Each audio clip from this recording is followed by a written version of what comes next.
The Good Afternoon Planet Earth podcast with Dominic Leonelli and Amy Johns. Good afternoon, Planet for the Earth. Introducing my awesome, amazing co-host, Dominic Leonelli. So, all right. Oh my God! And give it up for. This no. means rock on. Have you ever done this? And you're, I would be doing this like to people thinking it meant rock on, but it means I love you in sign language. What? Really? Which one is it? Yeah. Is this rock on? Yeah. Hold on. You gotta do the thumbs behind. That looks like bunny ears. Yes. Bug bunny. Woo. Oh my God. I guess that's why it's like, don't even do any hand gestures. Right. Because they might mean something you don't even know. I just was reading that. Like I don't know which one it is. Maybe the peace sign or thumbs up. And it means like screw you in another country. There's a lot of different ones. Yeah. I looked it up. No. Hand gestures. Peace could mean victory. I don't know. Is it safe to do the peace sign? No, be careful where you go. I'm telling you, hand gestures. I read about it. Yeah. It's crazy. One means something totally opposite. You could go somewhere thinking you're being nice or like waving, right? Oh yeah, absolutely. And yeah.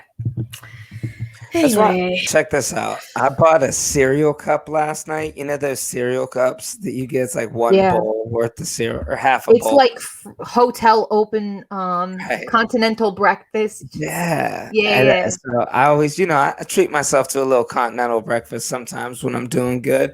So I got one. But, I also just so happened to a friend of mine had trouble with mice. I said, get rid of it right away because those mice procreate fast. And he's like, oh, it's cool. We got a little mouse in the house. Like he thought it was cool. He thought he had a little pet, a free pet. Like, yeah, I didn't even have to go to the pet shop. Right. And then next thing you know, 5 of them are climbing up his jacket. Right. And was he wearing the jacket? No. Can you imagine? Oh. But still, I was like, I don't even want to come over here. Like, you just see mice. Yeah. But man. Oh, I got to tell you a story. He put down rat poison. I smelled it. Like, you could smell it. So and I smelled it. And I'm like, oh, wow, it's got a real distinctive smell. And then I opened my cereal to eat it later, and it's the exact same smell. Like, and I knew it wasn't on my hands. Like, I didn't touch the rat poison. But that cup cereal smelled exactly like the rat poison.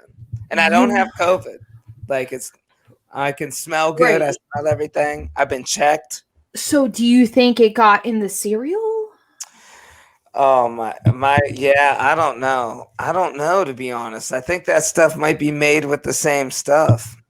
It had that frosting on it that looked like my brick. It was frosted up like my bricks. Oh, yeah, it was the one. You ever see him with the frosted mini? I don't want to say the name for a lawsuit, but it was frosted mini wheats. But I think it's all cereal. Right. Why do they have that glaze on them? Definitely go towards more like, I don't know if the cereal's the best stuff. A cereal, these off-name ones, you could find a good one, though. The best box of cereal I ever bought was at Kmart. It was a box of Raisin Bran, some name I never heard of, loaded with raisins. Crunchy, the brand tasted good. I didn't want to finish the box. Wow. I can't ever find it again. It was some weird name. $1.50. You know what's good, actually? I like Whole Foods. They're $3.60 something. They have their own brand. Yeah, and because it's cheap and it's all natural, I think a lot of them, or they attempt. It's better ingredients. They attempt to convince us it's all natural. Right. I'm not sure. Their marketing is all naturally, encouraged. I really want to gear towards really all natural foods for real, like cereals, like something made up. Even pastas like made up. I'd almost want to just be like a potatoes, vegetables.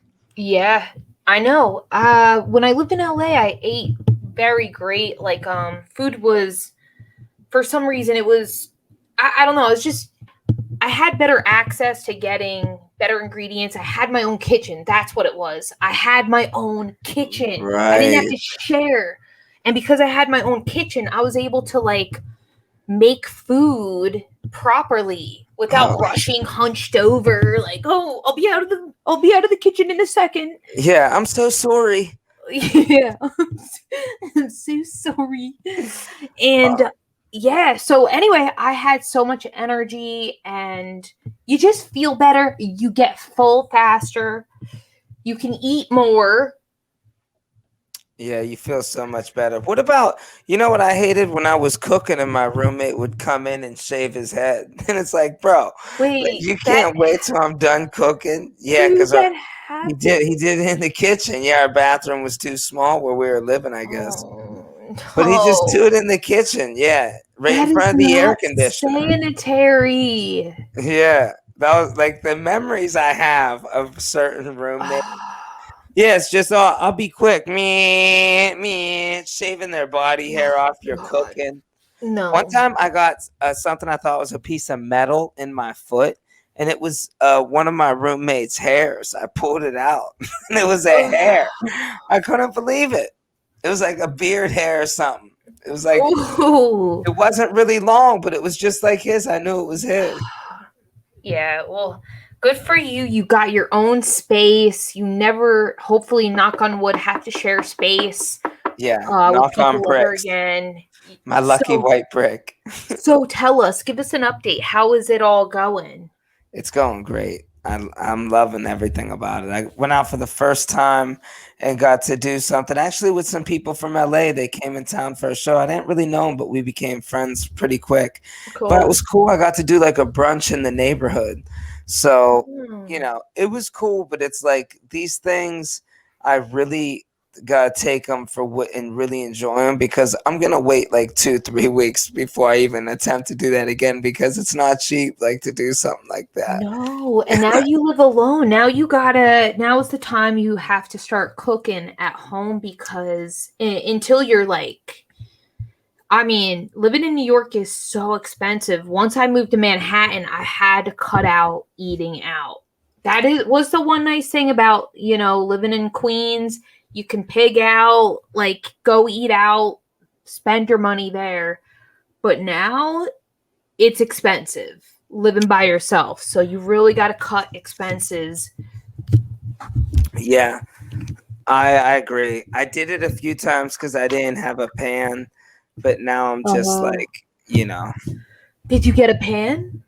Well, no, I'm still going to buy another one. I didn't have anything. I literally just got, I've been so busy with other stuff. I had to move myself in increments. Like, technically, I'm really not supposed to be moved into the first anyway, so I'm still kind of lucky. I got it done now pretty much.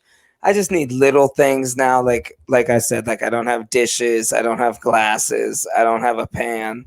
Those are like I don't have ice cube trays, but I'll go get that stuff tomorrow.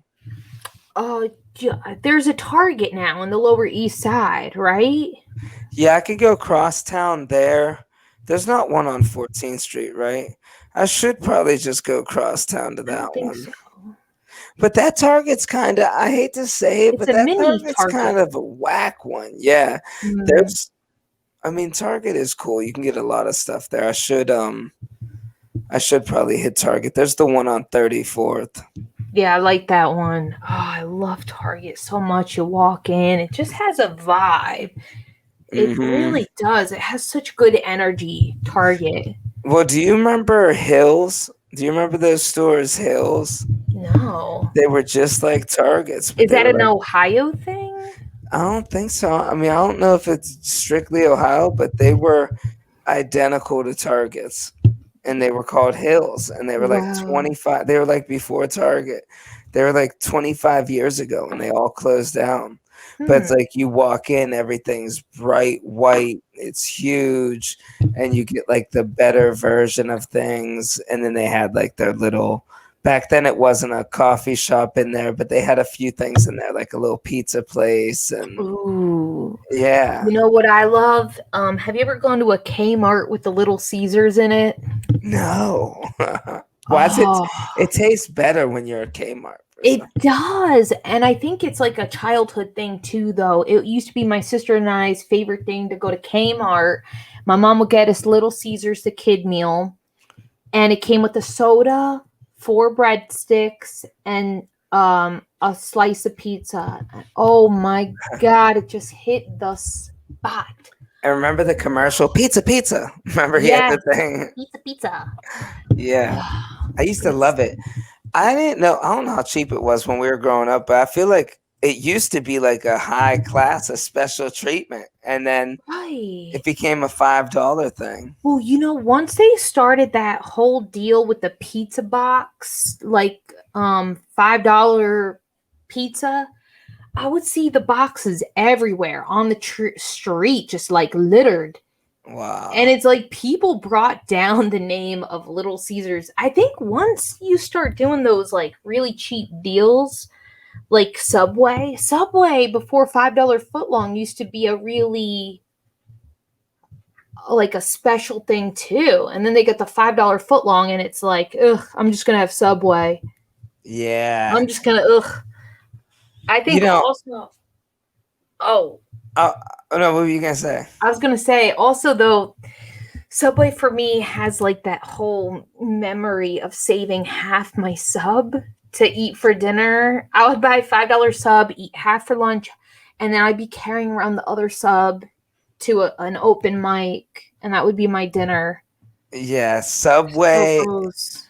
I looked forward to Subway when I was like 11, but then it's like I don't know, like every time I ate Subway, it wasn't because I had options here in New York. How about this? Remember Quiznos? Oh yeah, I used to love Quiznos. I want Quiznos. Yeah. God, that sucks when you're craving an extinct restaurant chain's food. Right. I want Quiznos right now. They had this like chicken teriyaki sandwich. They would toast the bread. Oh my God. I know all about it. Yeah. They blew Subway out of the water. Are they even on the same? They're not even near the same game. Are they even in the same lane? No, I think they went out of business completely.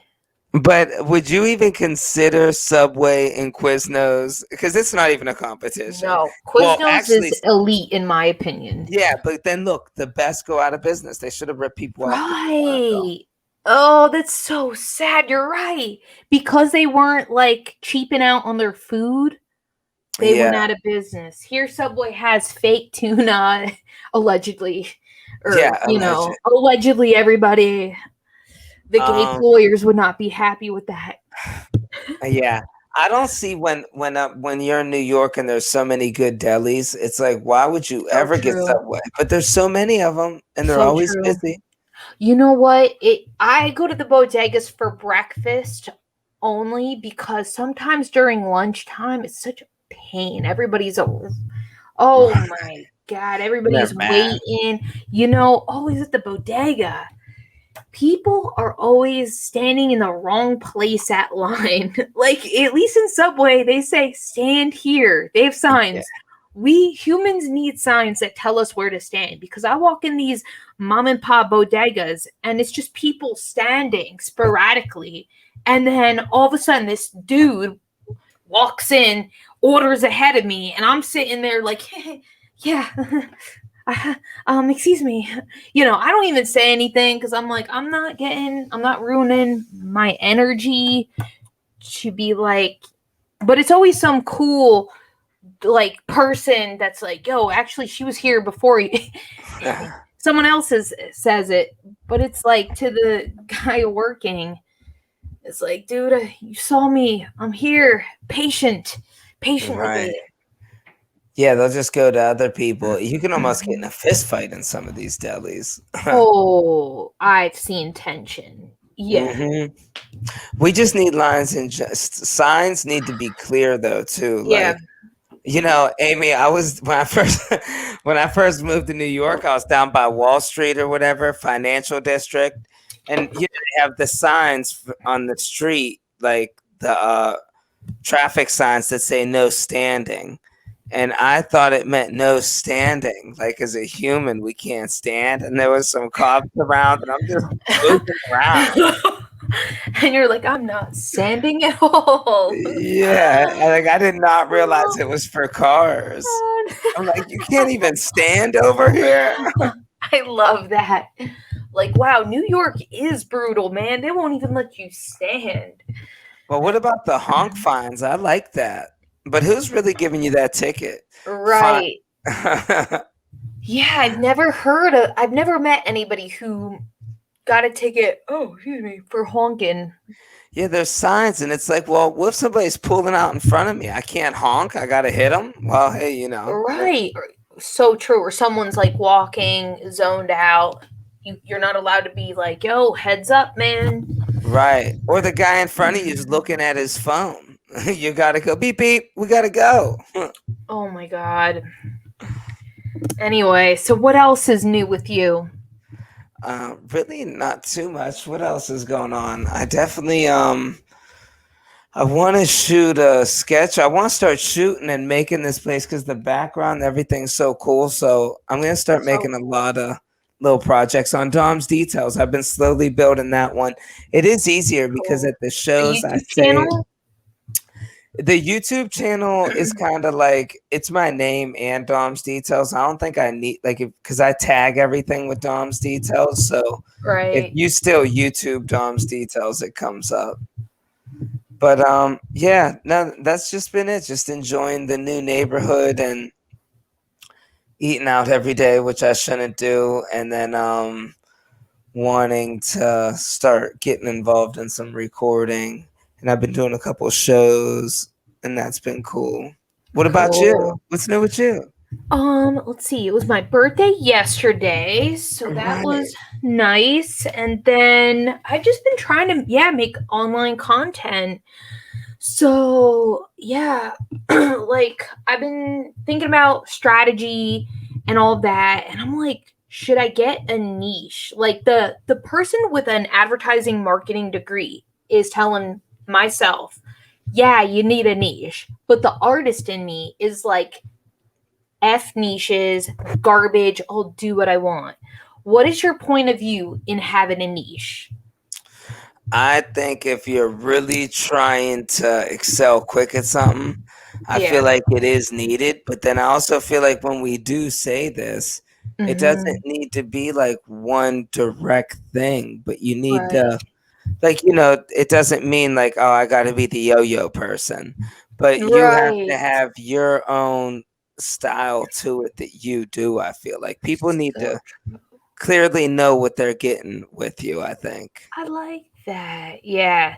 That dude who blew up with the ocean spray, that guy, he's got to be skateboarding, drinking ocean spray. Right. That would suck to go viral on something so specific. And now you're like, dude, crap.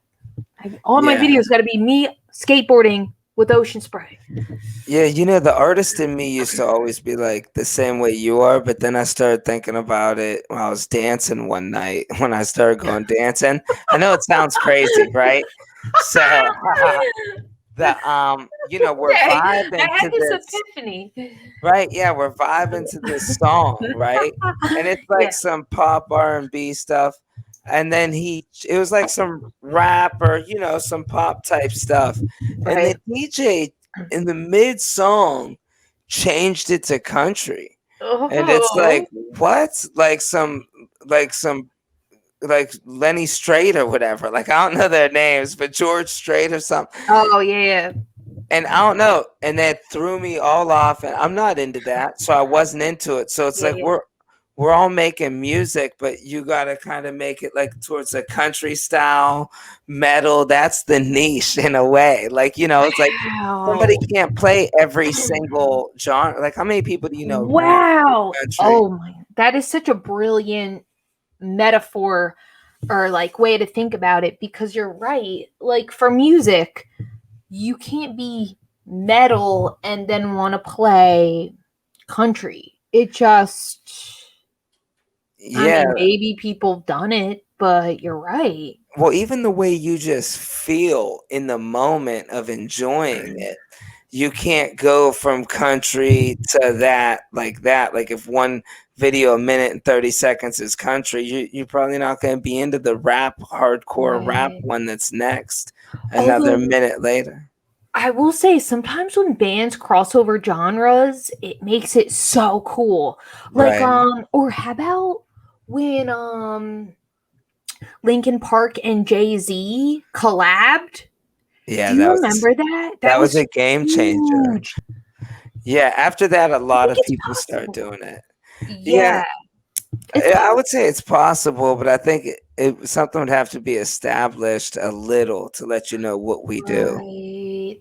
Well, maybe an artist, it's a good idea to milk a box and then spread your wings. Look at Taylor Swift. She was super country and gradually went into pop. And now she's doing, I heard her talk on Apple Music, an interview about her writing process. And she was like talking about her new album and like, she was afraid. She asked her record label if she could do this Folklore Evermore thing. She was afraid they were going to say no, but they finally were like, dude, we trust you, do it. And it was wildly successful. And she's like, oh, this whole time I could have been doing what I wanted.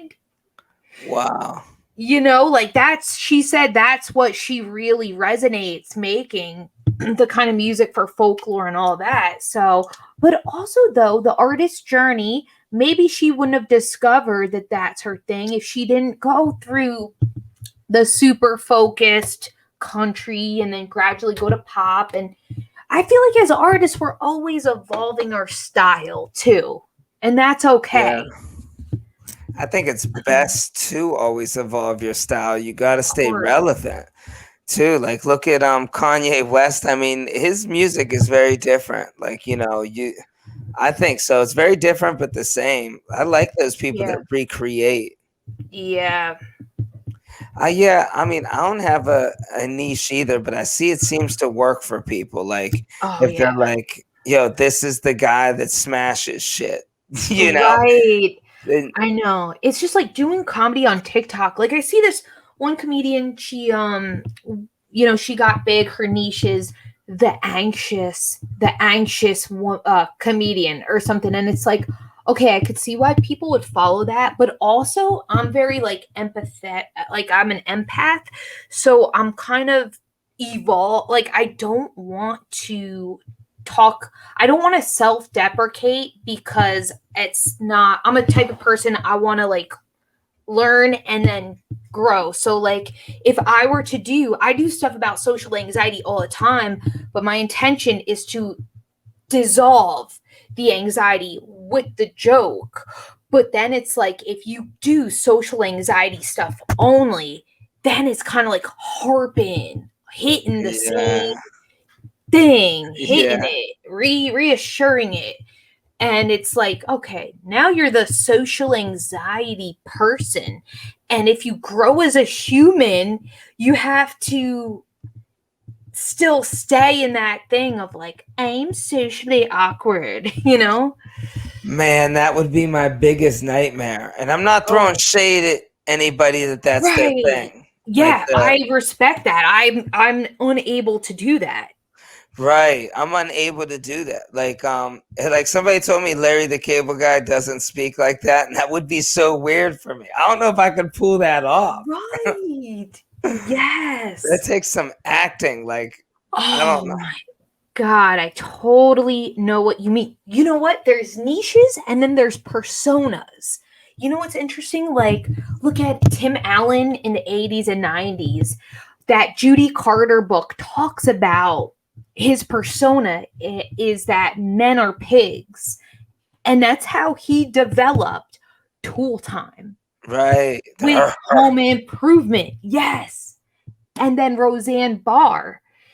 Roseanne Barr is, I am a domestic goddess. Right. And that ironic, I'm a domestic goddess. And then that's how Roseanne was developed.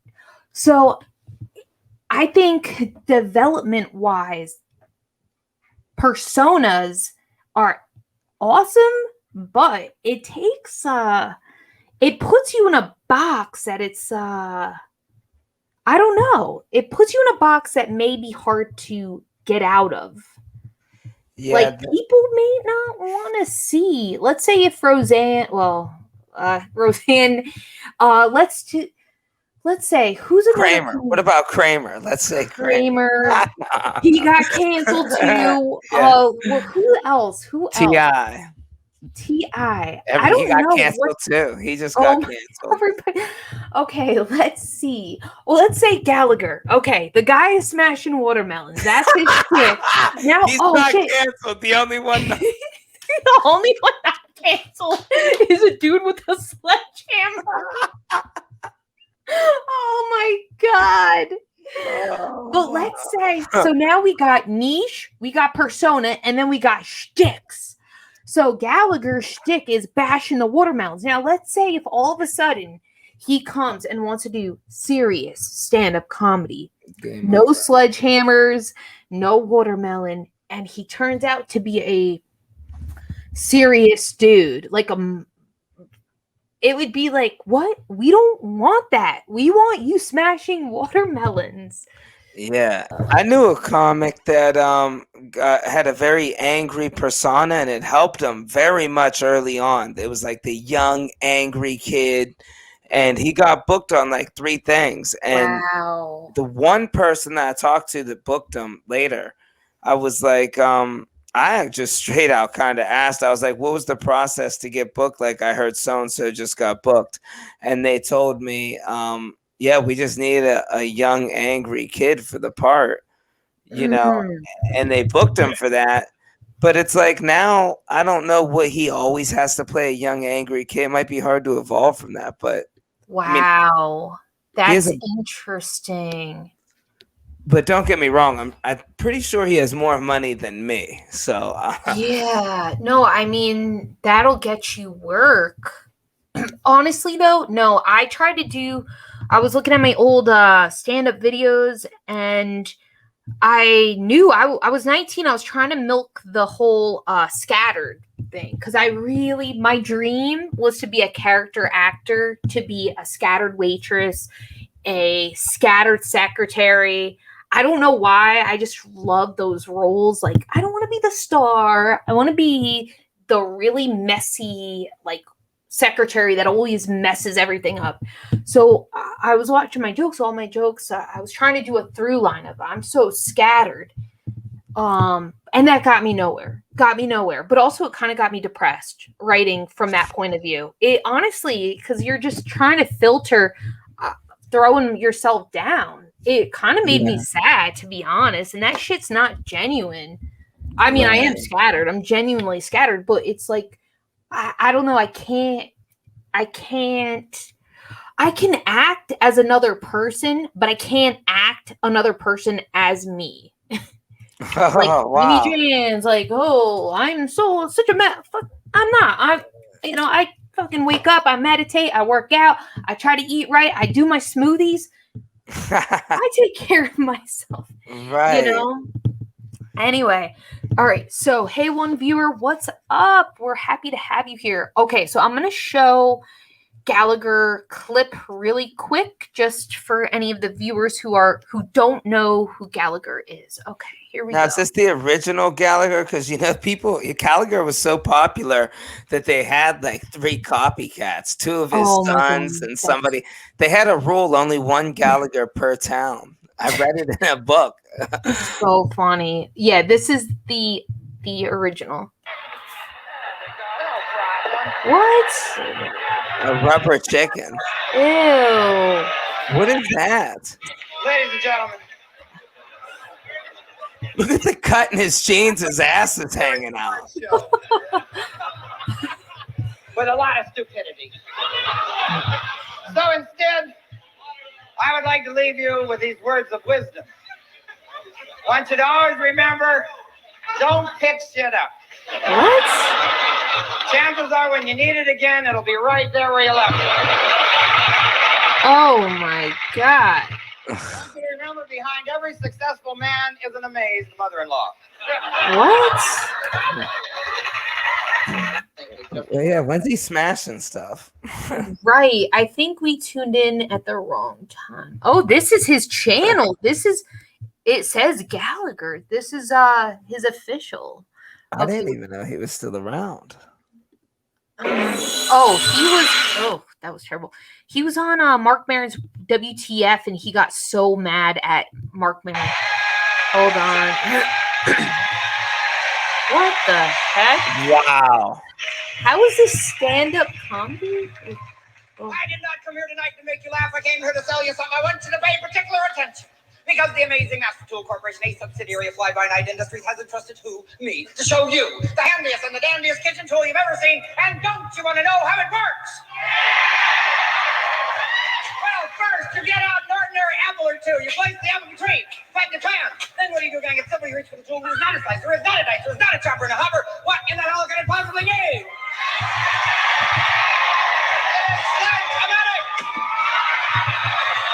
They make it like he's a kid with a big block. Right. Kid.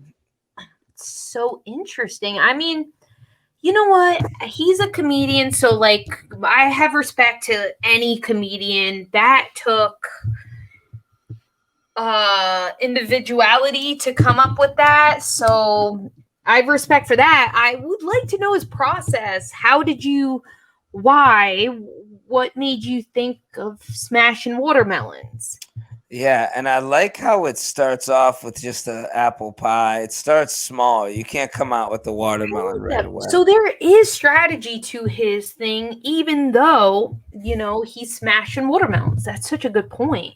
The rubber. Yeah. Oh, yeah. Sorry, yeah, the rubber chicken was probably the cleverest one, where it's like, yo, we're gonna really kill him with this. They thought food was crazy. We're about to hit this rubber chicken with a mallet.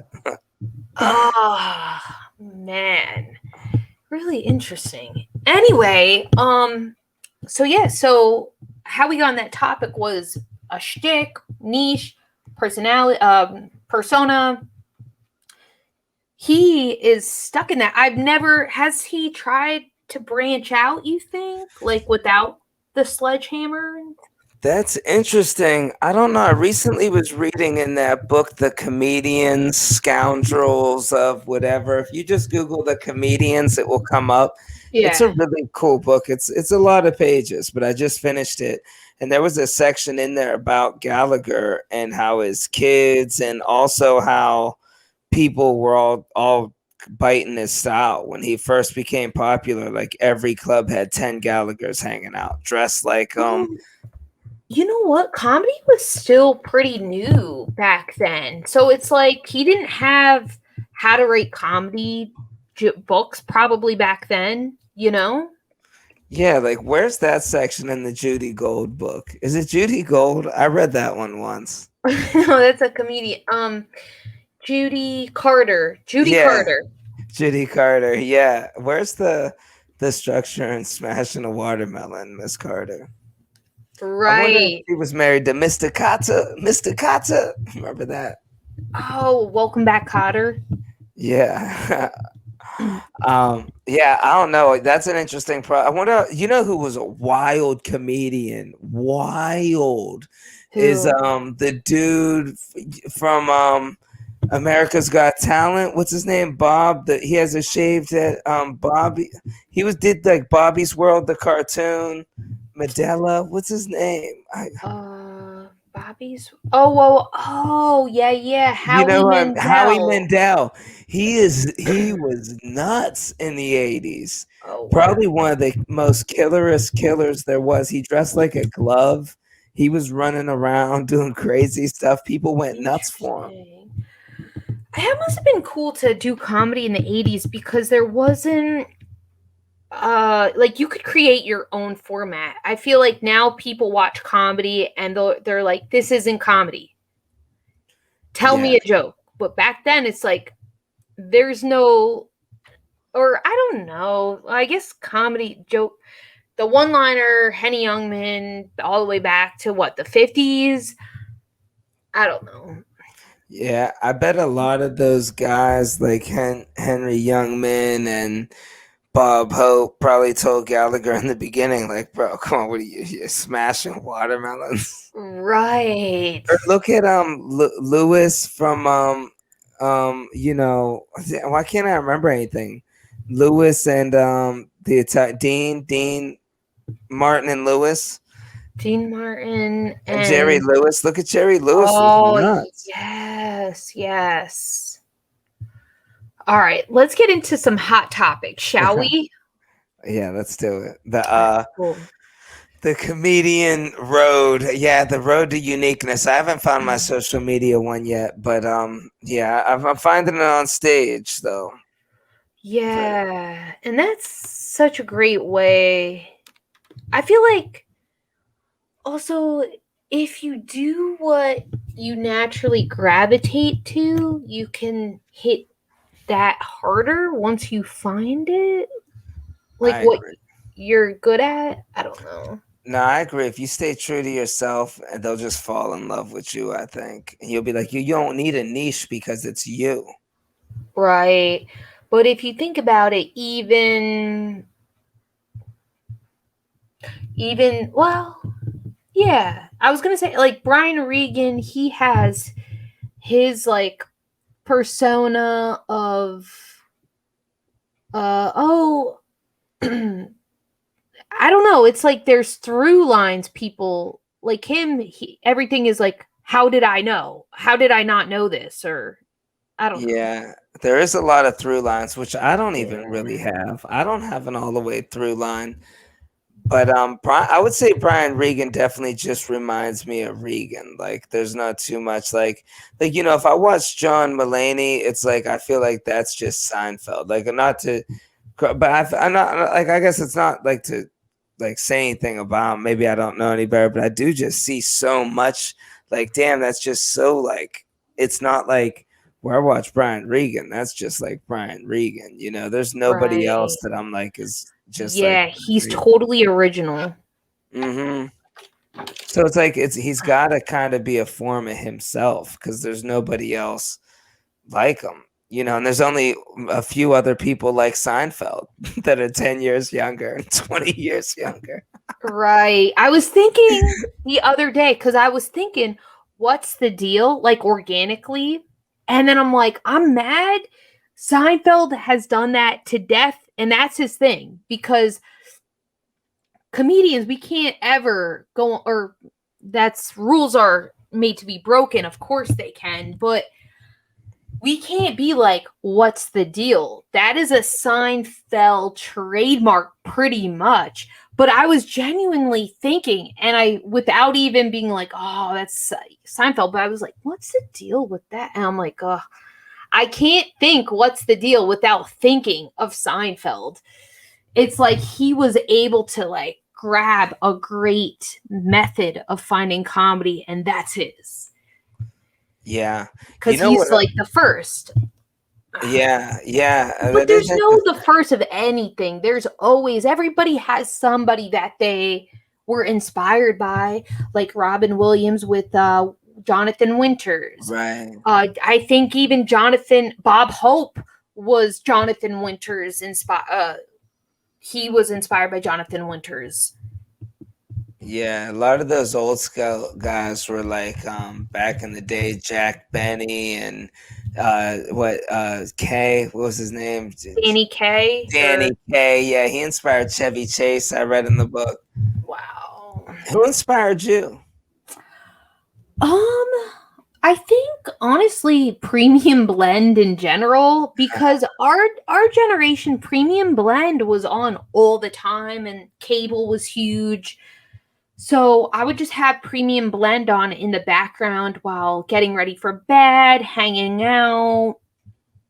So, I mean, I love Dane Cook. I remember seeing Dane Cook when I was like, I don't know, 14 or 15. Wow. And I just thought he was like a rock star. I've never seen a comedian with that essence of a rock star.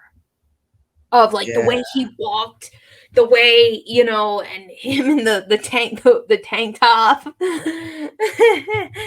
I mean, he's just like a feel good thing. Like when I was a teenager, I thought hilarious. And I can't think of who exactly very first inspired me, but it's funny you mentioned Premium Blend because honestly, I used to look forward to when I would see on the guide that there was stand-up on. Yeah.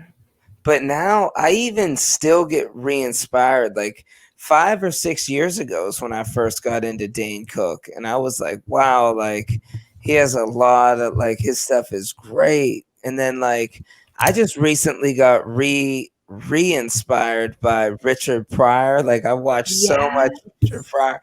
But it's gotta be careful because like you said when you were watching that Seinfeld, or you just go, hey, what's the deal with that?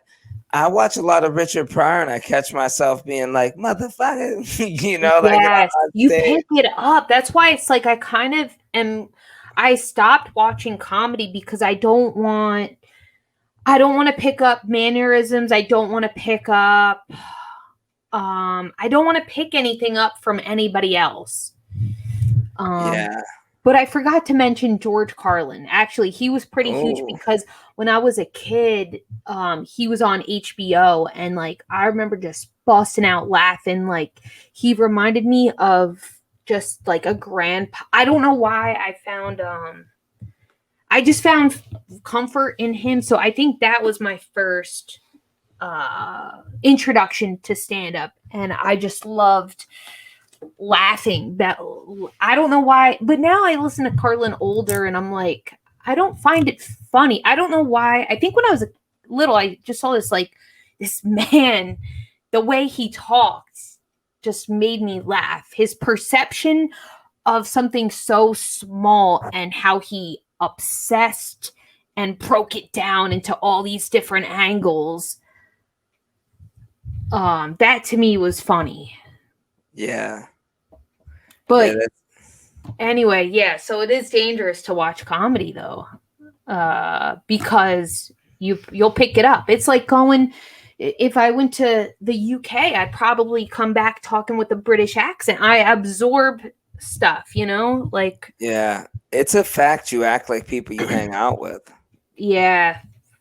Right. Oh my God. How about like in Louis C.K.'s prime, 2008 to 2015? Yeah. All the dudes, every white dude was like, whoa, whoa, whoa, whoa. Like their whole cadence was whoa, whoa, whoa, whoa, whoa, whoa. It was all that like gurgly. Holding the mic thing. Like this. Right. Whoa. Anyway. I remember going to the creek being disgusted. I would see 25 people doing Louis C.K. in a row. Yes. It would be like, man, this is just insane. And then I remember when I started seeing people do Mark Norman, I was like, yo, Mark's going to blow up because there was comics legit getting off stage going, I'm Kevin Hart. And it's like, yo, how much could you copy off this dude? Like, wow. Yeah. Mad cool person. Yeah, he's such a good role model for like comedians because he loves comedy.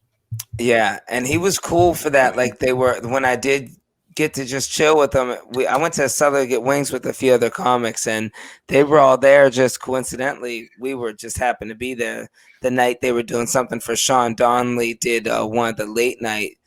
And he's so nice, by the way, Sean Donnelly. Like I always I haven't seen anybody in New York for over a year, but anytime I see him, I'm always so grateful. I'm terrified people won't remember me for some reason. I think no one knows who I am, so I'm like very afraid to say hi, but he like just looks you in the eye and says, "Hey, how you doing?" with a smile. I'm like, that meant so much. Like I wish more people were that like cool. But anyways, it's really appreciated. Yeah, you're right. Shout out Sean Donnelly. Yes. He's always been mad. Thank you. I mean, he sets the standard for how people should treat each other in this business. Like, and it's so easy to just look someone in the eye and say, "Hey, good to see you," or something, and then walk away. It doesn't have to be like have a conversation 20 minutes. It doesn't have to be like just, "Hey, good to see you." That's it. Right. And instead of like this, like, that's why hanging out sometimes I just get like uncomfortable. It's like, because you're just like, yeah, and people but the people that acknowledge you that are somewhere, it's like mad respect. It is noticed. And you know what you notice most of the time? The people that do acknowledge you, for the most part, if they've been around for a while, you also notice they're good at comedy. And the people that don't acknowledge you most of the time suck. And it's like, oh, they're dealing with their thing. Maybe they'll be passed at a club or did a TV thing. True. So true. Right. Yes. Did I tell you the one time? I think I mentioned it. But yeah, one time I was waitressing at the Comedy Store, and I was doing like a belly room show, and this one comic ran into me. I was walking up the stairs, I was walking up or downstairs, and this comedian flew into me. All of my drinks broke. All the glasses broke. Wow. And it was a huge rectangle tray and must have been like super expensive because it's all alcohol. And this guy didn't even say, "I'm so sorry," or "Are you okay?" He just looked at me like this and then just walked. And I'm like, I sat and I watched. I was like, this guy's trash. Like, your comedy, I can't even see your comedy. It was just trash comedy, trash person. Right. There used to be this comedian that worked at Comic Strip. He was like a busboy there. And we were doing late night when I first moved to a city. You stand in line. It's kind of a big deal. Like, you wait a year for your audition. Yeah. And, know, in the grand scheme of things. When I did it, Richie, R.I.P., but he wasn't even there. It was. Yeah. I was going to say, in the grand scheme of things, honestly, it really isn't anything. Like, it was cool for me because I got to hang with Richie. Shout out to Richie. We comedy lost at Gym. I love Richie. He told me so many great stories, man.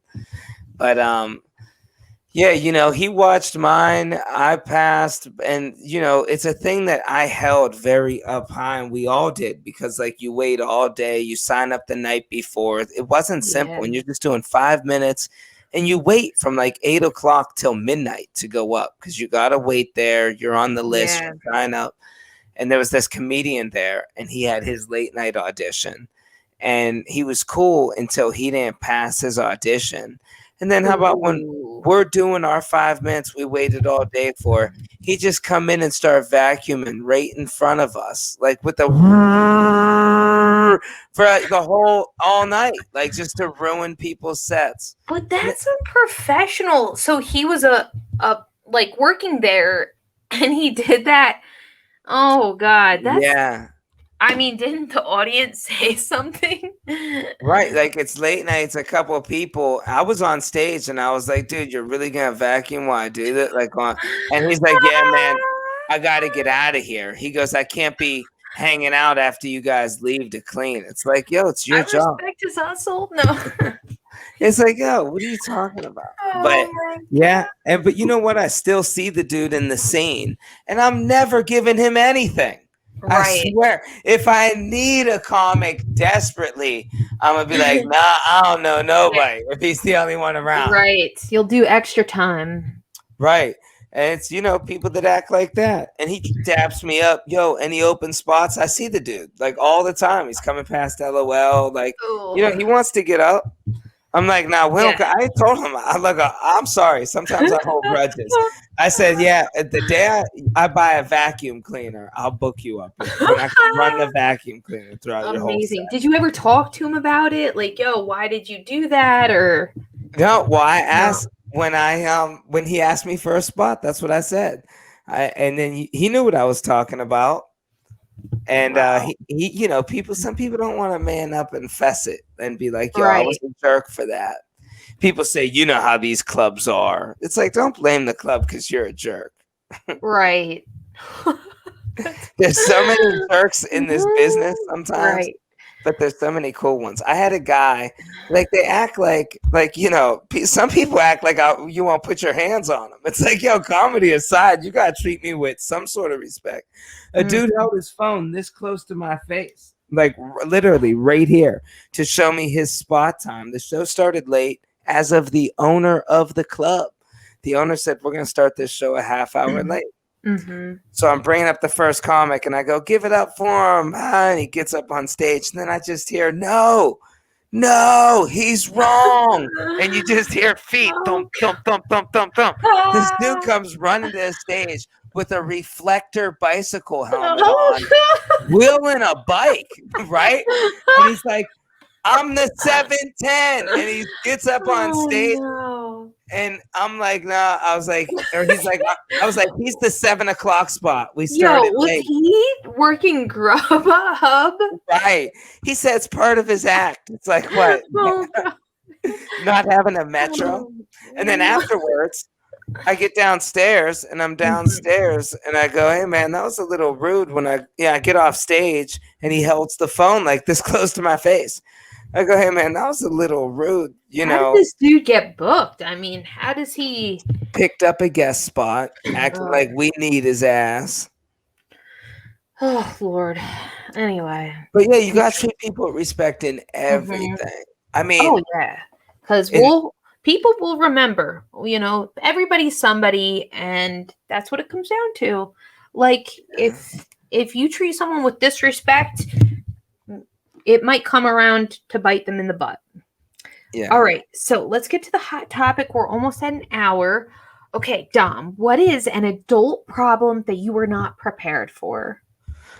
Actually, I got the answer quick for this one because I just had to do this in a voiceover thing for and so I got to really think about it after. And you know what it honestly is heartbreak. People don't really realize your first real heartbreak feels like death. It's crazy how that could really get you. Like, maybe I'm just a softie, but no, it really does. It feels like a death. It's like you really do. Nothing in the world matters. You could let 6 months of your life go. Some people, like I really had my heart broke. Some people let a few years go by before they're back to normal. Oh, yes. Oh, yeah. I mean, it's confusing because you're best friends with the person and then all of a sudden not at all. It's like not even healthy. Like some people can remain in touch with their exes and that's all great, but I think for a good majority of people it's not healthy really because it keeps bringing up that I know with my one ex I attempted to remain on good terms. And the same, you talk to him and the same pattern of why you broke up keeps harping. You know what I mean? It's like you break up because they blame you for things that wasn't your fault. And then you break up and then it's like, okay, time passed. I think I can be friends. And then you have a conversation and then the blame comes in and it's like, whoa, I don't think so. Goodbye. It's called a breakup because it's broken. Broken. Right. Oh, I like that. I didn't create that. That was a book name. It's called A Breakup because it's broken. I don't know who wrote it. I love that though. And that's so true. So true. Yeah. What about you, Amy? What was something that you weren't prepared for? I would have to say, so much. I would have to say I so much. I don't even know where to begin. I want to say I wasn't prepared how fucking organized you have to be in terms of paperwork. Like taxes, why do we have to hold on to our taxes for 7 years? Like, why we got to have fucking boxes of paperwork? I don't like that. Why can't we just throw it away? It's done. You know what I mean? You don't need to do that stuff. Just make it up. Forget about it. Just make up some numbers. Have some fun. Right. Yeah. But like paying bills. And I always say when I get rich, I'm hiring an accounts payable person. Someone to just take care of my bills, make sure they're paid on time, and we're good. Yeah. That would be great. You kind of just got to grin and bear it. Like, I've been working since I was 11, so I have been grinning and bearing it since I was 11 in terms of work. But I always thought when I was a kid, you would get to this place where you have the dream job and then it doesn't feel like work and all of that. But you know, until I'm living off my art, I realize I don't think I'll ever have that. I've tried to find dream day jobs to support my actual dream job. And, you know, I've became a Pilates instructor. I'm like, oh, I love Pilates. I'm probably going to love teaching Pilates. And I hated teaching Pilates because it was private. And I was just like, I didn't expect there to be that numbness area where you're like, okay, this is life. You gotta, it sucks. You gotta always have a roof over your head and eat. Like, I'm tired already. Yeah, like, you want to just be happy and do what we love to do. I would love that. I spent so much time just looking at the calendar, like, oh, September's only 9 months away, and I get a week off work, you know? Right. And just 12, 15 hours. Absolutely. Work. Absolutely. I know it's Monday, and I'm already like, oh, you know, it's Sunday, and I got the case of the Mondays where I'm like kind of like sad. I'm like, ew, I have to go to bed early. I hate waking up early. It should be illegal to have to wake up early if you don't feel comfortable. No, I'm kidding. But I hear you. I know it's like on Wednesday. I'm like, okay, it's Friday, Junior, you know, because I have to like psych myself up. Thursday, it's Friday, Junior. On Friday, it's Friday. And I've always been a passionate person, man. You know me. Everything I do, I've got to love it. We will get to that. The thing is, it's there. It's possible.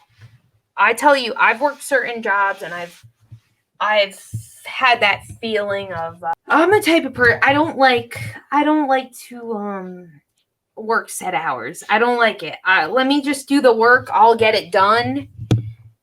I don't like to be forced from this to this. You must have your butt in the chair. Yeah. I don't like that. I work better. Give me some tasks and I'll get them done. I agree 100%. Like when I was really working for myself was the best, when I was able to just make my own hours. Like when I was. That is the key to happiness, making your own hours. Something so easy. It's so easy for, you know, companies to allow, but it's so rare. But then I think you do work a lot less, but you make less, you spend less. Like well, at least one. I mean, when I work for myself, it's like, I know I make I make less, but I also, it is cool. Like I'm like, okay, cool. I gotta work for 3 hours tomorrow at this time, and then I'm good. Like for a couple, like I'll be good tomorrow, and then whatever. The next day I work, I'll figure something else out. It'll be something different. Right. Oh my God. You know, I remember I was really happy when I was waitressing 3 nights a week, because I would work on like Friday, Saturday, Sunday, and then that, like, you got Monday through Thursday off. It was just like 4 nice days. Yeah. And you know what's crazy now doing comedy? It's like I get sad now when I'm off work. That's how opposite it is. You know, like when you're doing like. Yeah, when you're doing what you love, you get sad when you're not doing it. Yeah, so think about, like, you know, imagine if you could just do as much stand-up as you want. Right. You would end up doing it every day. Your whole life would fly by. Oh my God, that is so true. Yeah, even me with like anything creative, I'm just so happy. Like even with my TikTok videos, my parents are like making fun of me, like, oh, give it up. What? Give it up. Yeah. I love your videos. Thank you. And they're like, what are you getting from it? Huh? What are you getting from it? And I'm like, I could do this for free for my whole life. I like to write videos. I like to film it, like get off my back. And it's like, dude, if I could find a way to monetize this, I'll work 23 hours. I need less sleep when I'm doing what I love, you know? And trust me, you're getting so much from it. Marketing, you're learning how you work. You're learning. I just had another video kind of go past 1,000 likes. Nice. Yeah, I wouldn't sweat nothing. I'd get in front of that camera as much as you could. Thank you. We're going to do it. Yeah, this podcast, it's so much work with editing and graphics, but I love it. So we'll monetize it. Guys, please help us artists out, live our dreams so we don't get depressed. Please add us on the socials. Good Afternoon Planet Earth _TV. We're on TikTok now. Good Afternoon Planet Earth. Please, the best way people could support artists is just following us and liking us, helping the algorithm. And throw us a couple bones. We got our Patreon. Throw Amy something for her birthday. Your little birthday Patreon. And I moved into a new apartment, so now we'll have no more problems with filming. Ooh. I got internet. Yes, hopefully I'll be in the city. Hopefully I'll be in the city in June. We got to feel it to believe it. That's it. No more victim mindset. No more poor me. All right. So guess what, Dom? We are successful. It feels free, secure, liberating. It feels proud. It feels confident, exciting. Woo! Right. Yeah. All right. All of you guys, live your dreams. Live your dreams. Yep. And if anybody wants to, share this, please do. This is it. Live your dreams. Yes. People. Please tell share people our that want to live their dreams, because we're living our dreams, and people can see that. I mean, I'm selling used socks, but it's all good. Oh, New York. The most interesting ways to find out how to make money. You get creative in New York. You really do. I just spoke to a painter, and he told me he has paintings, and the minimum is $60, and some of them are only this big. And he told me he sold one for like $200, and it's free to set up. Let's become artists. Hell yeah. Oh my God. I can't wait till we're in the city. We'll make a documentary about us doing all two content. Yeah, 100%. All right, guys. Thanks for checking us out. Good Afternoon Planet Earth. We love y'all. Thank you. Thank you for listening to the Good Afternoon Planet Earth podcast. The only afternoon show that's filmed in the morning and aired at night. Please subscribe and leave a great review if you can. We will be grateful for that. Have a good afternoon, Planet Earth.